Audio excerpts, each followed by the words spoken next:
Soka.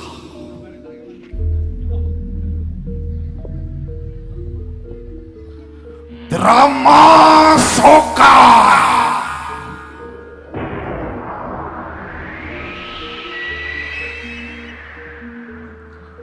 Pagelaran seni sandiwara yang mengangkat cerita anak manusia,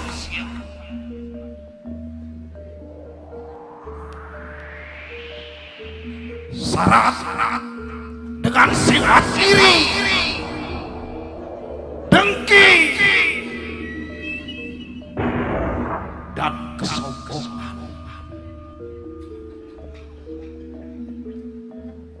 Juga angkara murka.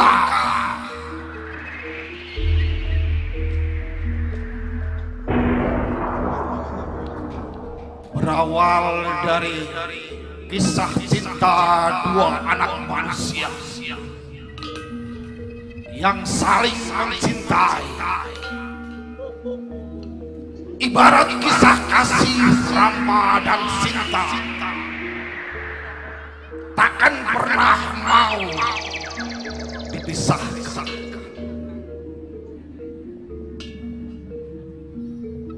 Seiring waktu berjalan, kisah cinta itu berakhir dengan tragis, penuh dengan kucuran air mata.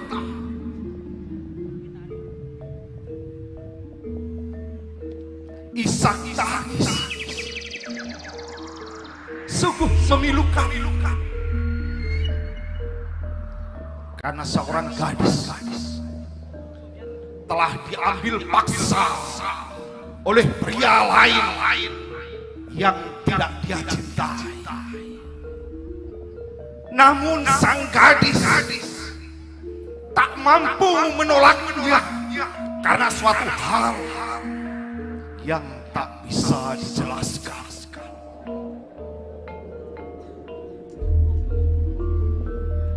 Dari sinilah cerita ini berawal. Dari sinilah keluarnya amarah, angkara murka, bahkan peperangan. Peperangan prahara cinta ing bumi. Ya, peperangan prahara cinta ing bumi dikemas secara apik dan menyentuh hati-hati dalam pagelaran sandiwara. Drama Soka.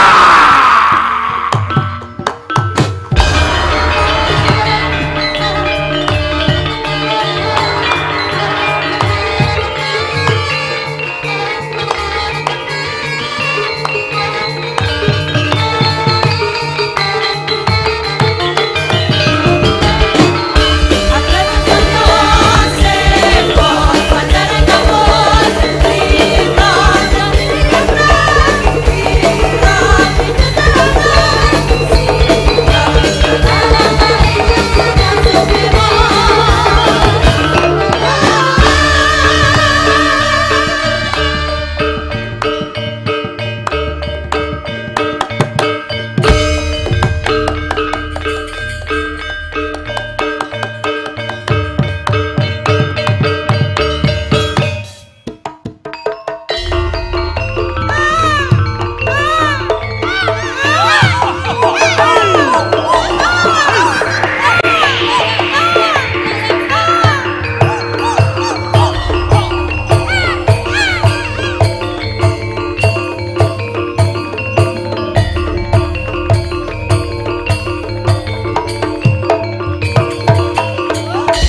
nyawang para kanca tani sing padha garap tegal sawah kanton semangat katon guyub rukun nanging beda karo kasunyatane kahanan saya susah apa-apa larang golek rabuk wae ya larang yen ta ora disubsidi karo juragane Sigit ora bakal bisa tandur-tandur tegalan ning Bako kene nanging aku ki bingung keduwung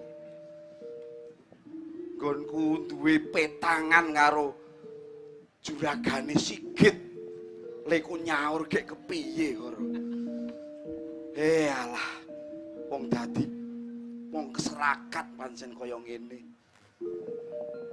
wis tak lakoni kanthi temen wae leku nandur mbako supayane lho kowe Raka tingali saking mriko kedahe jenengan wau kok ketawise radi kuciwa ngudara sok gelo wonten napa Pak ora le aku mau gagas kahanan sing ora bisa ditata kanthi temen nanging pasuryane panjenengan niku mboten saged ngapusi lho Pak panjenengan niku wonten nyimpen hal sing niku lara teng ati ketawise napa niku Pak Lek yen kowe nyawang pasuryaning bapak pancen aku mikir le duwe ganjelan atiku sing kudu tak lairke nanging kowe ora perlu ngerti kula niki kan nggih calon mantune panjenengan iya bener bungah susahe panjenengan niku nggih tanggung jawab kula punan Pak ning kuwi tanggung jawabku dhewe kudu tak rampungke dhewe Raka wis ora usah mbok pikir kabeh kuwi mung jalaran saka nggonku budidaya ngeten Pak mboten saged mekaten panjenengan niki kiambak namung panjenengan kalih adik yen panjenengan kados ngoten niku mengke lek enten napa-napane panjenengan pripun kalian adik napa panjenengan mboten mesake wonten napa sejatine Pak apa pancen kudu tak lairke marang kowe ya ngene Raka sajane kuwi bapak kuwi duwe urusan karo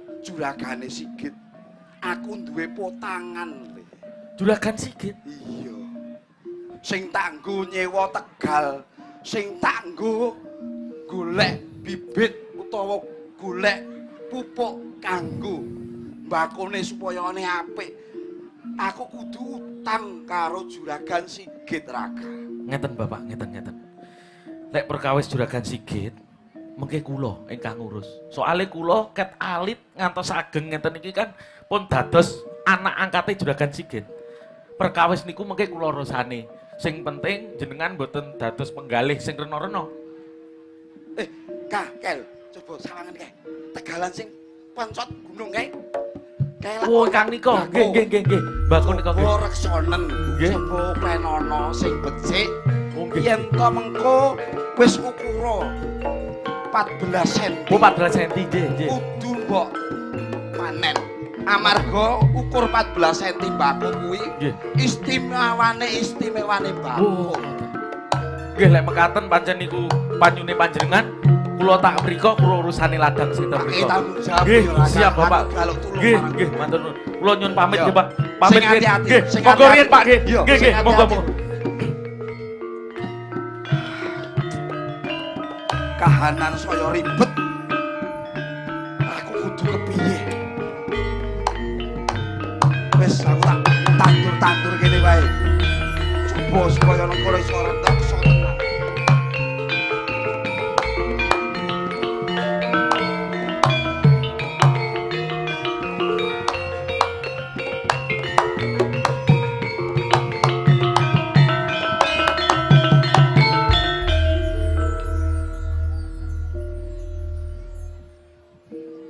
Bas.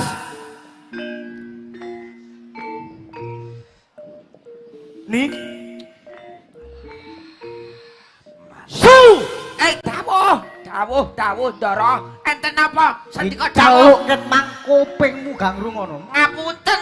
Kon lapor nang kono, Mang. Niki lho, menikmati aroma rokok. Rokok apa iku? Rokok sukun. Sing delok. Pripun? Wangi. Mantep ta? Iki Murah niki regane murah. murah. Enom tuwa. Lah kok kretek? Duh, lari nom-noman sakniki. Nggih. Rokokane nggih kretek, nggih sukun niki. Mene aku tukokno papat. Petang udil. Petang dos. Oh, Kon ngisi-ngisini aku kon. nggih, ngapunten. Siap juragan. Oke. Bowo. Wong melarat. Wong melarat.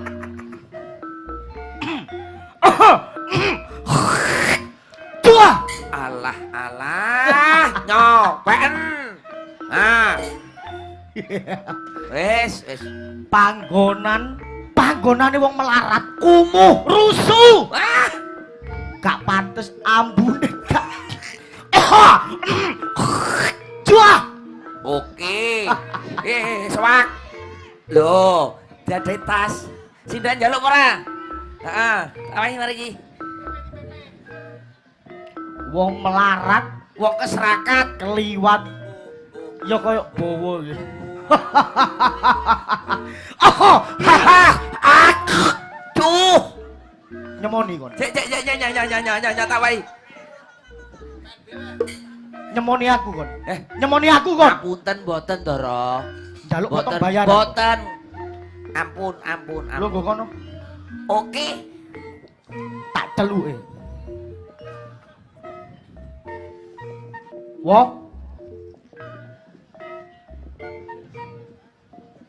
Wo. Bowo.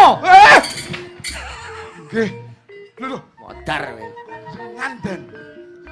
Diceluk ket mang kupingmu kopoken tancen apen-apen gak krungu kon. Apa-apa, Ndara.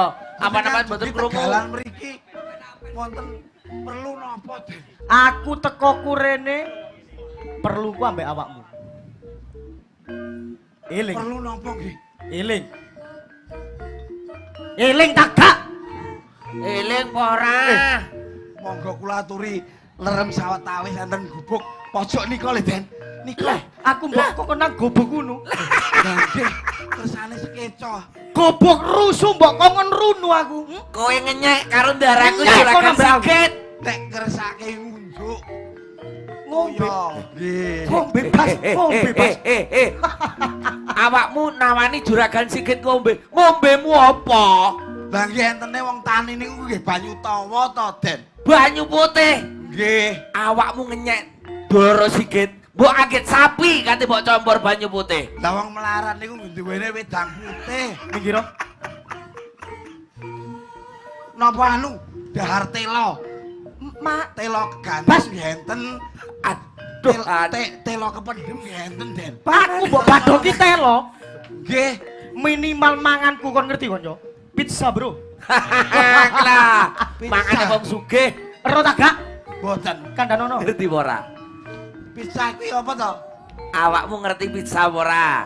Napa pizza niku? Pizza iku panganane wong sugih. Tukune ning supermarket. Ten pasar mboten enten to. Ten kiwa tengen niku mboten enten to. Alah, kene iki ana rujak lontong. Sego pecel, Pizza. pizza regane larang. Kuwi ora kuat awakmu, tuku ora kuat. Lah wong jaragan kula niki ya wong melarat e. Bas, minggir. Arek iki nek duduk aku sing maju gak kencangkem arek. Ampun ngoten to, Den, kok kasar-kasar men. Kon eling tak gak? Eling napa nggih? Kon eling tak gak? Jawab! Mboten eling e, Den. Bas, Pripun? duduno.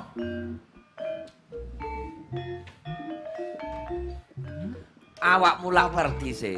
Nggih, pripun? Doro Sigit teko mrene. Lak ngerti sih? Ngerti? Doro Sigit mriki. Ngerti? Oh, nggih ngertos. Lah iya. Ngertos to, Den. Wis ngerti? Oke, ngerti, Bos. Ngertos no. Awakmu wis ngerti. Teko kurene apa botone? Mboten ngertos. Lho. Kon nang dikandani. Kon ngandani apa, Bas? Tuh, mikir. Pripun to? Awakmu kok gak paham.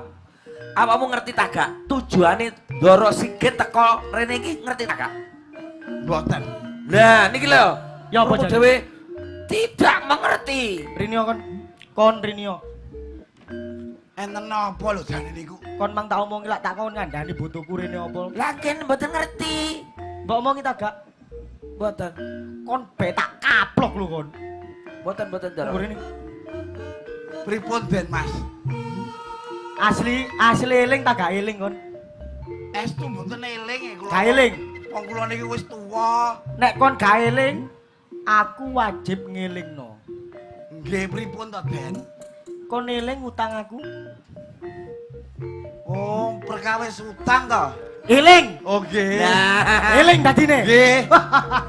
Eling kula Piro utang? selangkung juta. 20 juta. Nggih. Eling. Lha niku lak pun kula sahur to Den. nyaurmu piro? Ben sasi genah wis tak saurno lho Bas ki piye Ben piro ki lho Kowe tulisane? piye? Mek 2 wulan tok, 2 sasi nggonmu. Sing sasi pertama 35.000. Sasi kedua 15.000. Lah ning lak nyaur to Bas. Minggir. Ora nyucuk. Pripun Den? Kon utang 20 juta eling. Nggih, kemutan kula. Eling ya. Nggih. 2 wulan kepungkur kon balik maneh nang omah nangis-nangis sujud nang ngarepe jeragan Sigit. Eling. Oh, Eling tak gaon. Nggih eling to. Nggih eling Den. Eling Den. Eling Utang kula. piro kon? Nika selangkung juta nika kula nggih anu kontrak Tegalan niku lho nggih nyewa Gak Tegalan. perlu mbok gawe apa aku gak perlu ro. Kon penting eling. Nggih. Moro utang maneh, utangmu 10 juta eling. Nggih, kula nggih tuku bibit kalih pupuk niku lho Den. Gak butuh roku, kon tuku apa gak butuh ro. 35. Sing penting kon utang aku. Eling. Nggih. Gak iku tok. Setahun maneh kon nang omah. Nangis-nangis maneh blenger aku ndelok nangismu. Kon utang 15 juta eling. Oh nggih. Nggih kula nyampil melih 15 juta. Eling. Nggih eling. Bagus. Mbok total dhewe itung-itungan dhewe dadi piro utang? Iso ngitung ora? Selawe. Wes gak mampu wong melarat, gak mampu hitung-hitung bas tuduno kesuwen. Ini lho. Piye to Bas? Ngene po.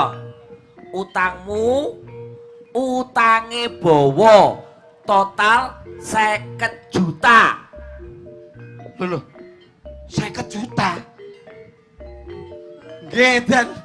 Utang kula 50 juta. Enten tulisane niki Den, 50 juta. Ning nyuwun ngapunten lho Den. Kula dereng saged bayar, dereng saged lunasi. Aku gak butuh mbok sembah. Aku gak butuh nangismu, gak butuh melasmu. Paham kon? Utangmu hitungan piro? 50 juta Den. Suwene utang ana 5 tahun kon utang gurung nyaur nang aku. Lah dereng enten nyotro lho Den. Niku panenane men nggih gagal mboten saged panen nek Oke, kula. tak terima alasanmu. Bagus. Kamu memberi alasan yang sangat Nyuwun realistis. ngapunten lho Den. Minggir, kon aja ide aku. Utangmu 50 juta, suwene 5 tahun. Tak total utangmu dadi 250 juta. Lho lah kok dadi 250 juta pripun to Den? Lho. Ngapunten lho Den. Nek gak ngono gak sok-sok aku, Bro. Nah, Dan niku ini lho. Wah. Tak jelas nih, Wo. piye to Bas? Utangmu 50 juta Iya, selama 5 5 tahun. Anakan karo baboke lek ditotal dadi 250 juta. Iki wis umum. Umum ora? Umum. Mosok nggih umum to?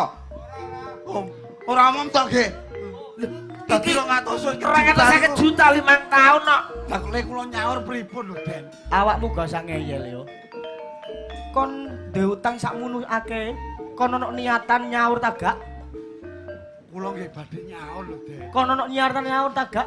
Badhe nyaur kula. Kaken tangkempul. Modar we. Bapak, Moro rene. Bapak, Gusti. Bapak. Kok keserakat kaya ngene. Tenten mau Napa to, Pak? Bapak duwe potan. Urusan karo Den Mase. Sigit. Kan Banjur kenging menapa Bapak kok dipiloro Wes. kados mekaten? Aku nek ra iso nyaur aku bakal dipateni karo juragane Sigit. kaget tuh Bos. Sumpah. Jaluk Kok nyeluk bapak? Nyeluk bapak. Wedine aku Wah. mati. Bawa. Lilakno. Bapak ampun kados mekaten to, Bapak. Ngadeg kok rek gak pantes delok wong ki lho. Rusuh. Pun. Rusuh. Nggone rusuh gak pantes delok wong. Pripun to, Den? Kon iso rusuh kabeh ngene. Ya opo Oh, ngene wong. jaragan tani niku nggih ngeten iki lho. Ya Den. masih ngono diresiki rek masalah. Lah Bos. Doro Sigit wonge gagah, pemberani. Terus? Lah kok saiki mulai ngeluh? Wis kono aja kakek cah. Gagah Doro Sigit wong sugih. Diam. Minggir. Wah. Nggih. Pripun, Den? Iku sapa iki? Niki yoga kula. Anakmu. Nggih, asmane Dewi. Pun ditilar kalih semah kula. Kon minggir. Kon tak pateni dhewe lho kon. Tak jaga, Bos. Minggir. Anakmu. Nggih, yoga kula niku. Mosok anakmu wong? Nggih, niku setunggale yoga kula Bas. niku lamungan. Pripun? Anake, Bas. Wayu Dan. Mangga. Wah, Kono jajan sampe aku eh, kene. Kaki kula nggih Dan. Kaki kula. Kakek cangkem kon niku lho nggo. Pripun, Den? Anakmu. Nggih, tanglet mawon jenengan niku anak kula Lho aku Dewi. takok namine. memastikan. Oh nggih, leres. Niku yoga kula namine Dewi. Dewi jenenge. Nggih, umure nembe 17 taun. Guri-guri ini, Bas. Guri-guri nyae. Niku wayahe ngeduk, Den. Utangmu piro nang aku? 50 juta. 50 juta. Gandeng pun 5 tahun, dadi 250 juta. Ngendikane lak jenengan ngoten. Duit Kula sakmu. mboten saged nyaur lho, Den. Wis talah, ojo ngene gak pantes delok wong gak pantes. Terus pundi? Kok dhisik. Iki masalah uang lho, Bos. 250 juta, Bos. Duit urusanmu nek iki urusanku. Kon ojo kakek cangkem. Wah, wis. Lek kena barang guri-gurian ya ngene iki juraganku. Pripun kersane? 250 juta iku duit. Alah ono apane sih gawe aku. Wah, wong sugih lho. Aku iki wong. Kula pitados nek jenengan niku sak desa sugih ki dhewe. Kon kepengin lunas. Lah sing pengin to ngenteng-ngentengke pikir to, Den. Kepengin lunas. Nggih. Bas. Ronding. Iki dirondeng. Pripun to, Den? Duh, gak balik temen duit iki. Ngene lho, Bas. Ini Pripun? tak kandhani. Wah, awakmu ya. Nggih. Den, eling. Urusanmu ambek bawa marekno. Pripun kula kedah pripun, Den? Ngomong-ngomong ambek Basuni. Piye Duit to? digawe Ngene, kabeh. Ta, Bas. Ngene wae. Dina iki awakmu manuta juraganku, manuta juragan Sigit. Dina niki kula kudu manut juragane Sigit. Heeh. Lek awakmu manut juragan Sigit, semuanya ditanggung beres. Oh, nggih. Utangmu sing maune 50 dadi 250 Nggih, leres. iso lunas. Awakmu pengen duwe mobil iso keturutan. Utang kula 250 juta niku lunas. Lunas.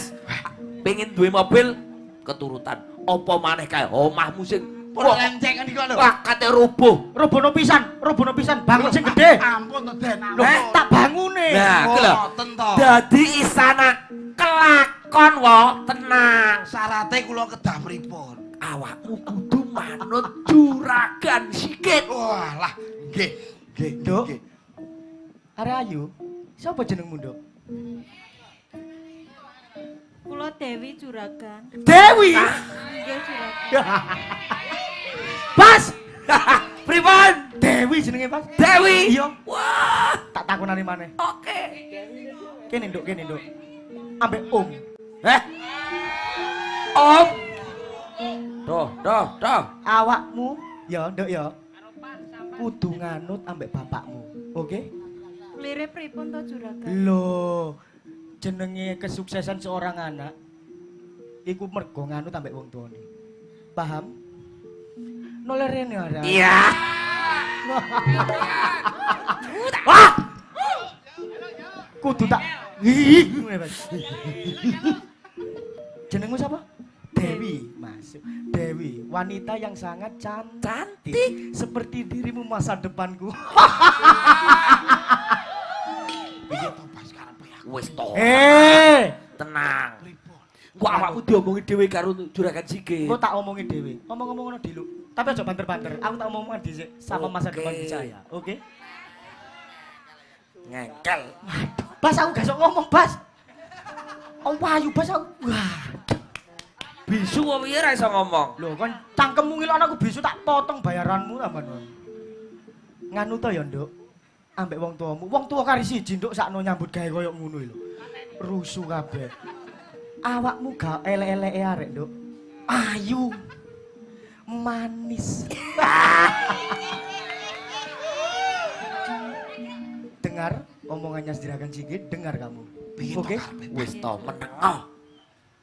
Diomongi dhewe karo Bawa. Lah, Pundi Den? Utangmu kepingin lunas. Lah nggih no ngenteng-ngenteng ki pikir kula gen lunas niku wau. Kepingin lunas. Den dawa umure ora mikir utang lho Iya. Den. Ono syarate. Syaratnya pripun nek? Kepingin ro? Napa? Anakmu tak gawe simpenan.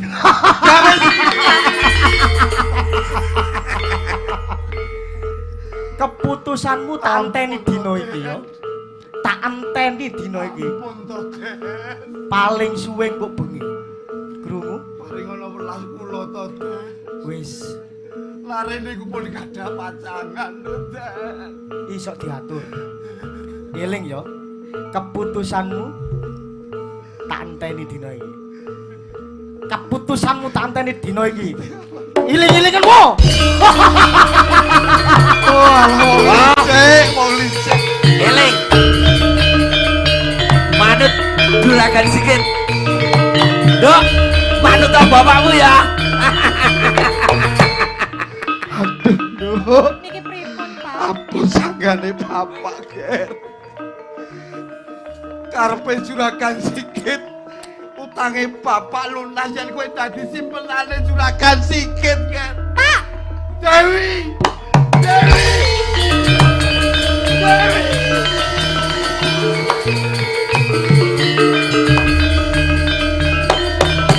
Gusti Allah. Lepat nopo kula Gusti Allah. Jagat ora adil. Jagat ora adil. Jagat ora adil.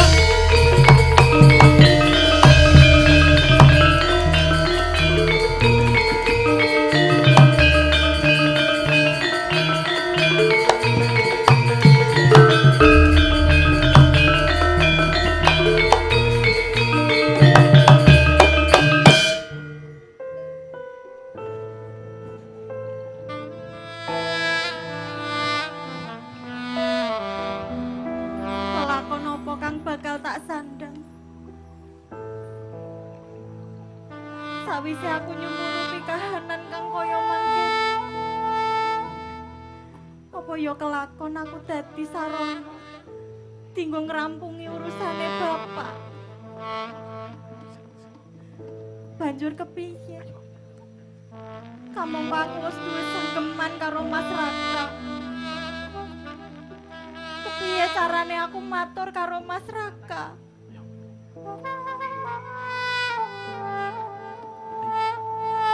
Wong ayu tresnamu kinayon tombo susah jroning batinku.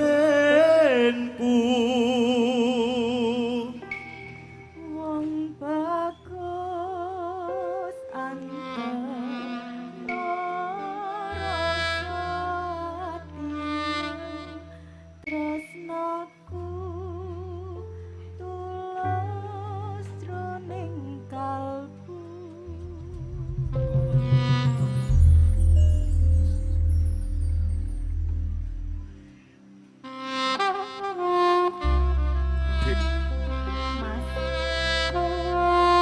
pasuryanmu sing ayu gawe seneng ing atiku.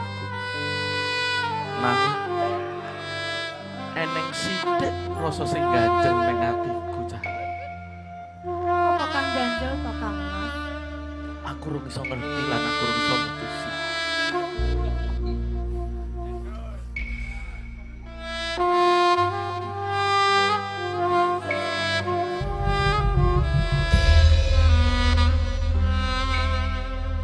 Siang pantoro ratri mung eling panise ati setiaku bisa anduweni marang sang Yasulaksmi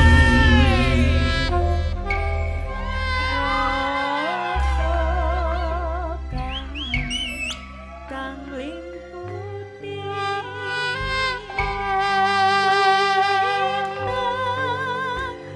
bulan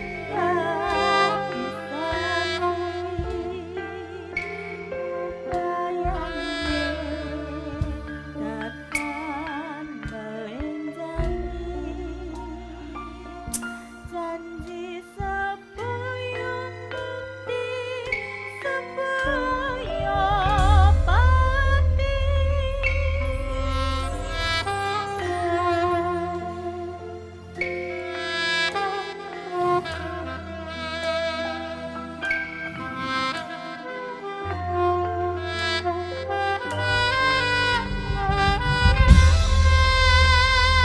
Dewi, kepiye Kakang Mas? pasuryanmu sakniki ora padha kaya biasane. Ora padha rasa tresna sing tak rasakne kaya biasane.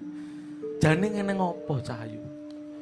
Eneng ngopo kok sliramu saiki dadi beda? Ora ana apa-apa Kang Mas. Aku ya isih kaya padatan. Ora Aku isih kaya biasane Kang Mas. atiku ora iso ngapusi, Dik. Aku suwe baturi sliramu 5 tahun gandeng sliramu. Awakmu gawe status WhatsApp, status Instagram, iso. Nanging ngopo? Balesi WhatsAppku? Hah? Eneng ngopo Cahayu? Coba jujur kene. Aku pengen jujur tekan hatimu, apa sing kok rasake, Dik? Ya sejatine pancen ana sing grundel ning atiku Kang Mas. Apa? Bak-bakan apa? Babakan utange bapak. Utange bapak. Juragan Sigit. Iya Kang Mas. Masalahnya kaitan utange bapak karo Juragan Sigit, kan aku wis tau ngomong ning bapak. Yen utangi ning Juragan Sigit tak aku wae sing ngomong. Kang Mas. Nanging utange bapak karo Juragan Sigit mono ora sithik. Sakwise Juragan Sigit nyumurupi aku, Heeh. banjur Juragan Sigit njaluk aku dadi sarana. Piye, Dik? Juragan Sigit njaluk sampeyan dadi Sarana dinggo ngrampungi urusane bapak Kang Mas. saiki ngene, Dik. Utange bapak ning Juragan Sigit piro? Piro utange bapak? Tak rampungane dina iki kaitan utange bapak menyang Juragan Sigit. Apa ya sampe Gak mungkin.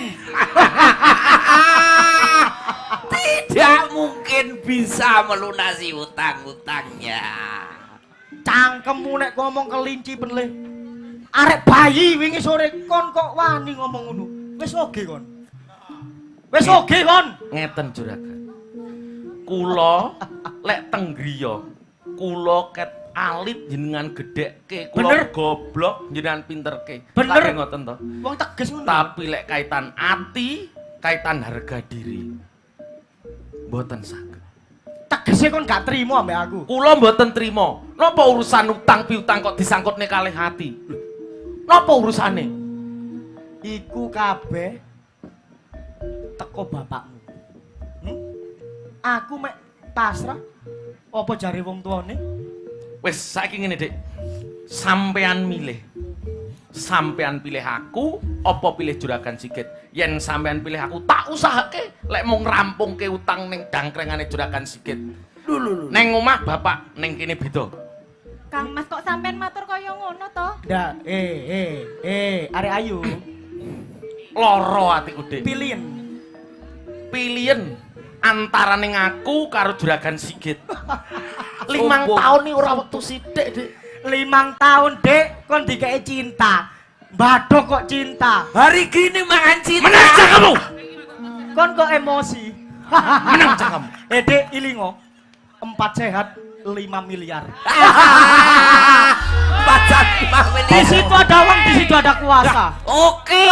Saiki tresnomu apa mung cukup karo duit? Kang Mas, Berarti atiku kena dituku karo duit. Kang Mas ora kaya ngono, Kang Mas. Lah apa iki usane buktine?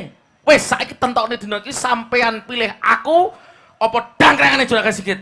Ya milih sing sugih lah. Oh iya no. Dunia perlu transferan. Sampeyan ngomong. Cinta itu buta. Menang cak kamu. Ayo ngomong. Cangkemmu gak tak reken arek melarat ae. Kang Mas. Perkarane iki dudu milih antarane Kang Mas karo Juragan Lah apa Sigit. saiki? Terbukti to. Nyoto to enenge. Apa? Kowe gadekne tresnomu marang aku. Kang Mas aja ngomong Kowe ngadol tresnomu marang ora, aku. Kang Mas. Get. Oke. Opo? Kowe iso duweni Dewi. Oke. Masalah cah wedok tak culke. Oke. Arek ayu. Rene, Berarti di pasar nih. Rene. Bas. Ora sampe melok-melok. Dadi ketiplake bajingan kowe gelem. Kon jari iklan. Menang kowe. Loh, emosi. Kowe iso duweni apa sing mok karepi? Kowe iso nuku lahan, kowe iso nuku bajingan-bajingan sing ning kene. Kowe iso nuku keamanan, kowe iso nuku kesehatan. Monggo. Sugih, Bro. Tapi lek masalah kehormatan harga diriku Git. Tantokne dina iki. Karepmu apa? Aku ngerti apa bosokmu. Karepmu ya apa? Aku ngerti iso mbeberke piye kelakuanmu. Kowe perlu bukti. Buktekno. Perlu bukti saiki. Buktekno aja kakek cangkem. Tanteni buktimu. Hei! Sing tau kerja ning Juragan Sigit saiki mrene yo. Rene yo kabeh beberno angkrengane Juragan Sigit. Nah. Kowe kelingan iki. Kowe kelingan iki. Iki sing mok pasrai ngurusi utang piutang dhisik sarungane bajingane Basuri. Mantan-mantan anak buahku iku ya. Kelingan iki kowe. Bener. Kowe kelingan iki.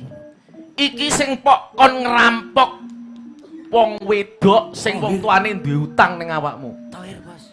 Wis, Kon kok iso melok rene ya apa kon iku? Bir. Tohir. isih akeh sing perlu tak beberke ning masyarakat ben ngerti kelakuanmu. Bir. Rene lho, Hir. Bas, Piye? kono nggo bolo, Bas. Tohir melok Wis kono. ra kena digireng. Lah yo. Terus, iya, Bos. Kon golek bolo elek-elek, Po. Piye, Git? Apa, Bos? Sik. Kon golek bolo elek gak ono aku niku. Enek tapi larang, Bos. Golek bolo tak sing rada akeh. Arek siji 5 juta, Bos. Tak bayare ambek dukun sing rada kuat. Oke? Kanggo dukun. Iya. Git! Sik tenang, Bos, tenang. Piye karepmu? Hah? Piye sermu? Kekeluargaan ae lah, Rek. Ojo. Ojo ada kekerasan, gak ilo, didelok wong gak pantes. Nek ngomong nek Kekeluargaan. Iya. ati. Ngerti. Iso dirunding maneh. Yo. Mane, Bos. Kilo aku gawa kilo. Lah iki dukune. kowe. Arepmu apa tak ladeni kon? Oke. Kowe nggawa wong 1000, nggawa wong 2000 aku ra wedi. Mergo sing ning mburimu mesti kelakuane kaya kowe kok. Ditentokke dina iki antarane kowe apa aku sing mati. Aja celuk jenengku yen aku ora iso medhot gulumu. Mulantana Mulantani. Oh iya. Omare sungguh ing tata. Nduk Cayu. Awakmu aja melok-melok. Mlebu.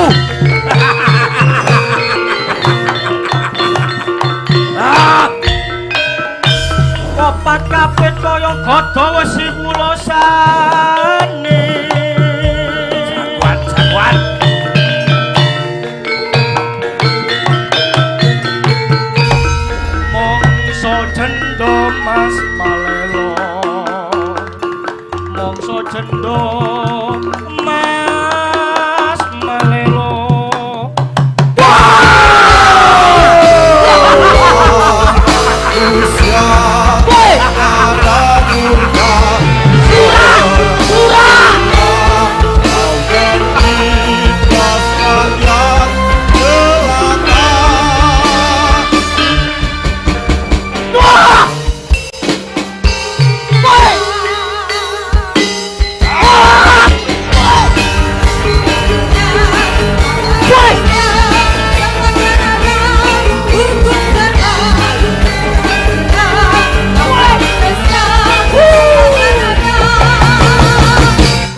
Woi!